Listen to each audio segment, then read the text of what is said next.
Hello, everybody. I am MrGamingGuitarist, and please excuse the hair, but I want to get this review out as soon as possible.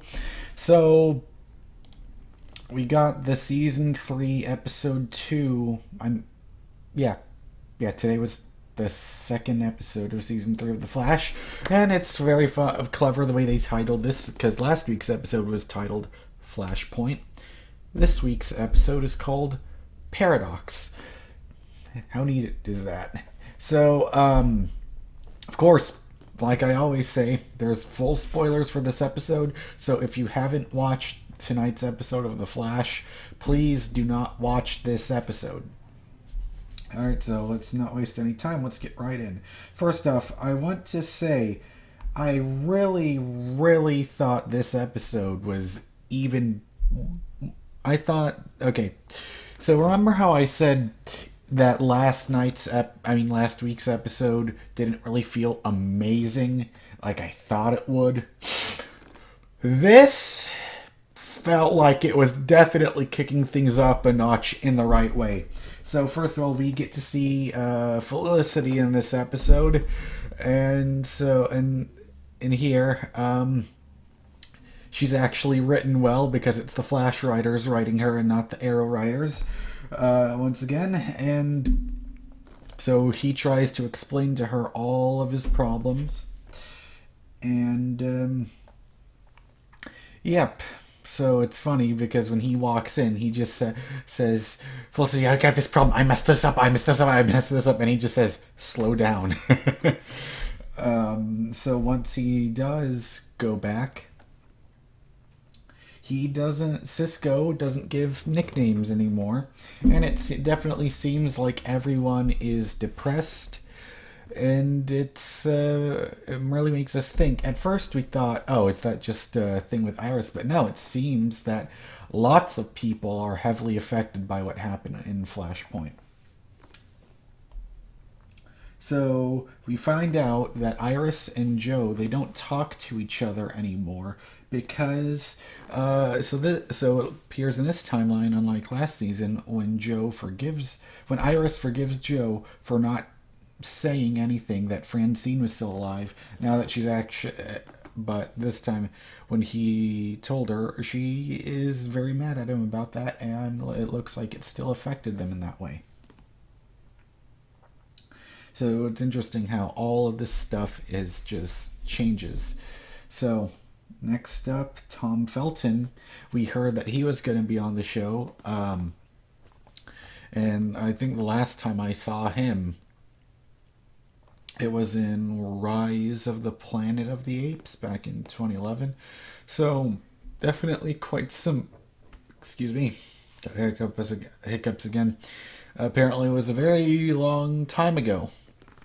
So, glad to see him back. Very interesting to see what his position is throughout the season.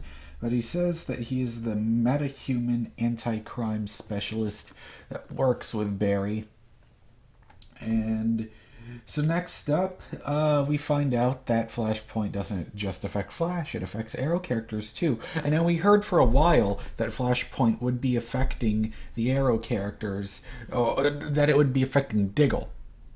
And he said, and now we know why. So it looks like Diggle has a son instead of a daughter. It's interesting because his daughter's name is Sarah, but this time he's named John. His son is named John. And when I think about it, yeah, wait a minute. In Legends of Tomorrow, spoilers for season 1 of Legends of Tomorrow, remember when they went to the future of Star City? So it was like Star City 2046, I believe it was. And we got to see Diggle's son. And he says, "I'm not John Diggle Jr., call me something." You know, the guy that was supposed to be Oliver's son, the guy that was Connor Hawk, I think was his name. He says, "Don't call me John Diggle Jr., call me Connor Hawk," I think is what he said. I wonder if this is supposed to be if that baby, that son that Diggle has, I wonder if that's supposed to be the exact same one, the same guy that we see trying to be the new Green Arrow in Legend, in that future Star City from Legends of Tomorrow. I think that would be such a cool connection if they pulled that off. So anyways, next up, we get to see Edward Claris again, and he retains all his memories from Flashpoint, and he gets them back from Dr. Alchemy. Now, we don't know exactly how, because we barely get to see Dr. Alchemy. I mean, we actually get to see him this episode, and we see his costume. And am I the only one that thinks his costume is exactly like Prometheus's costume from the ending of the last episode of Arrow? Their costumes look very similar. Even their voices sound similar. So I wonder if if that's purely coincidence or if they did that on purpose. But I'm really interested to finally have a villain who appears to be the big bad of this season. I'm very interested to see how he is not a speedster, because I just kept thinking there's too many goddamn speedsters on this show, and I also am like a hypocrite because of next week's preview, which got me so fucking hyped. But anyways, so going through my notes here. So we find out the reason why Cisco isn't the happy joke-cracking Cisco that we all come to know and love. The reason why, it's because Dante died. And so Cisco was very, very, very torn up about this. And I know, rightly so. And, he's very mad at Barry for not changing the timeline. And I thought that, Cisco had a lot to do in this episode. He had, Carlos Valdez had really great performances throughout this episode. And I just thought, yeah, because the thing is, even though, we think of Cisco as the jokey guy, as the guy that names the villains, he can, when it's time for him to do actual serious scenes, he does a really good job, and he does it again here. But now it looks like slowly, we got to see him be Vibe very slowly, because it seems like he actually does have his powers. He gets the glasses, he gets the gloves, and we got to see him help out Barry after he fought the rival. But I'm really glad that we're finally getting to see Vibe now, and we got to see that quick tease of a team up at the end, towards the ending of this episode, so that made me very happy. So next up, so Barry and we got this very funny scene of Barry trying to get Caitlin and Cisco and Joe and Iris to meet up at the West House for dinner. And yet it's funny how he keeps running back and forth between Joe and Iris, saying, hey, Joe, Iris says she'll do this. Oh, really? We'll tell her this. Tell her this. And then they keep going back and forth, and it looked like he was out of breath. That's like the one funny aspect of this episode, and otherwise really serious stuff that happened. It's funny because you don't expect it was really weird too to see the characters act this depressed, because it's like shit. It's like when did Arrow start taking over this show? It's like Jesus. But hey, this stuff happened in a good way. Okay, I know I constantly try to poke fun at Arrow. It seems like almost every chance I get. But hey, let me have my fun, okay? So anyways, next up. So yeah, we get to see the rival get his memories from Flashpoint. I already mentioned that, but the one thing is, I wonder, how exactly is Alchemy able to get into just his head? Because if he can speak to Claris through that, can he speak to anyone else? Is it just him? I don't know. We'll just have to see how his powers fully work. But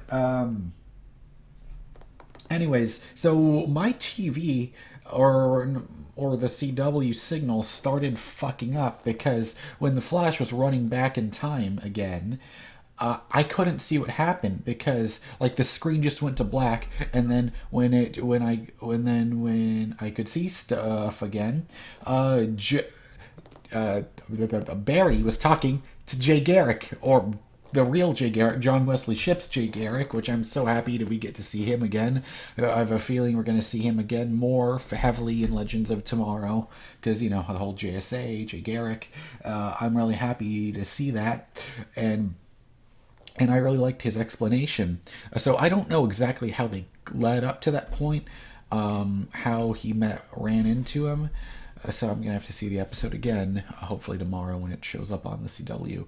But so he used this, and by the way, Coca-Cola is not sponsoring this video, even though I wish they would be, so I could actually have some goddamn money. Anyways, but I got iced tea in here. So anyways, he mentions how you can't fully heal time. How, like, even when you try to go back, you shatter the space-time continuum, and even though there's a shatter here, and you try to glue the piece together, there's still going to be a crack here, crack and fractures in the space-time continuum.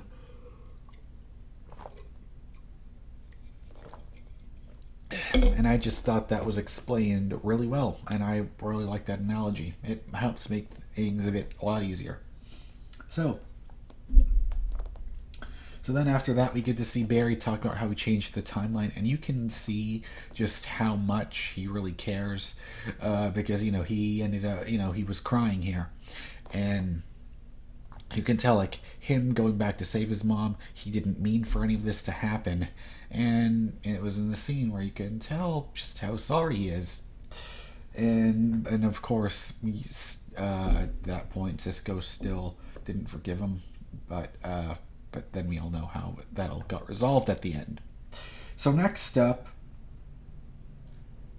it was at this point, while Barry was fighting the rival, this is when Joe and Iris finally reconnect, and I'm glad that this whole conflict with tension between Joe and Iris and Barry and Cisco and all that stuff, I'm just glad that they're getting that, like, they set it up, they showed it happening, and I'm glad that they were able to resolve it in one episode.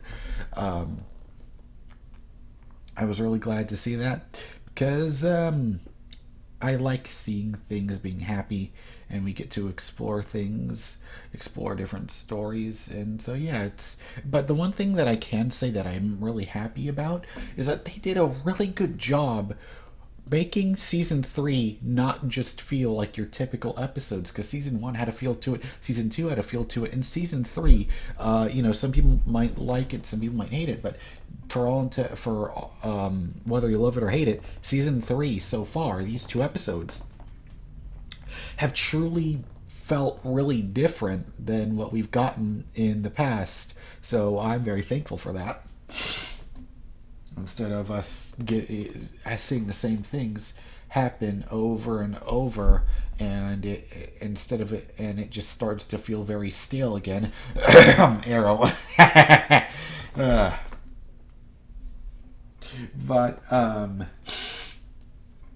So next up, let's see. So at the end, you know, we got to see, like I mentioned before, we got to see that really cool scene of Vibe helping. We see Cisco slowly become Vibe, and he helps out Barry. But the one thing that I was not expecting, that made me completely lose my shit, is seeing Caitlyn, where it's like everything was fine between them, but it was interesting though, because Barry said everyone that gets their powers, everyone that had powers in Flashpoint will be getting them again, and I loved how the camera just how we got to see this shot focused in on Wally, but then we got to see Caitlyn, we got to see snow or icicles just starting to form, like, oh shit, you know, that's how I felt when I saw that. So I mean, that doesn't necessarily mean she'll be our current version of Caitlyn is going to be completely evil, but yet it makes you think, what the hell's going to happen? Very exciting. But it's interesting though, because how is she getting her powers now in our now canon timeline if she didn't have those powers when she was an ophthalmologist? I don't know, but we'll just have to see. But it all makes me excited to see what will happen next. And once again, with Tom Felton's character, his name's Julian. So him and Flash, I mean, him and Barry really hate each other. And I have a feeling sooner or later he's going to find out that Barry's the Flash. And yet I have a feeling that he's going to be an asshole about it. Or maybe not, I don't know. I have a feeling that Julian is going to try to blackmail Barry being the Flash, and he'll try to blackmail him into doing something for him. And he says, if you don't do this, then I'll tell everyone you're the Flash. That's my theory. So, anyways, and then at the end we see the rival in Iron Heights, where their prisons or their cells are much more equipped to handle metahumans, and yet we get to see what looks like alchemy finally choke the rival or something like that. I don't know. But anyways, I can't tell. That's pretty much what happened throughout the episode. Thought that this episode was much quicker paced. I enjoyed this episode way more than the season premiere. So I will give it, and I thoroughly loved it and enjoyed it. I give this episode a 9 out of 10. So let me know what you thought of this episode, and please tell me your predictions in the comments, and I'll see you tomorrow for my review of Arrow's episode, and of course for the Legends of Tomorrow season 2 premiere. So I'll be there to do all of those. So, and of course later today I will make my review of the Halt and Catch Fire season premiere, which I'm so happy got a 4th season. So anyways, thanks for watching, and you can follow me on Twitter and Facebook, and you can support me on Patreon. I would appreciate it if you did. And I've got my EP, War of the Insides, 3 songs you can listen to. So anyways, thanks for watching, and I'll see you on my next video. Goodbye.